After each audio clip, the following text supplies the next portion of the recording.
एक जंगल में रहता था एक नन्हा सा बैगन। ड्रैगन नाम था उसका टॉनी। लेकिन टॉनी बाकी ड्रैगनों से थोड़ा अलग था।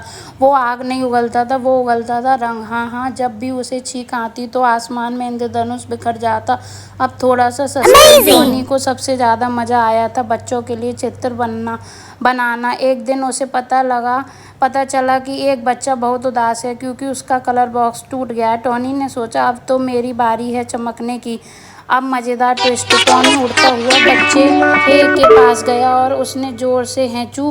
चारों ओर उड़ गए रंग, लाल पीला नीला बैगनी, और बच्चों का चेहरा खिल उठा। अब सीख वाला हिस्सा। उस दिन टॉनी को सब प्यार करने लगे क्योंकि वो रंगों के दुनिया को खूबसूरत बनाता था। और हाँ, जब हम भी कोई दुख होता है तो टॉनी वहाँ जाकर उसे रंगों की बारिश से हंसा देता है। अगर आपको हमारी वीडियो पसंद आई हो तो प्लीज़ चैनल को लाइक, कमेंट, शेयर और सब्सक्राइब करना ना भूलें।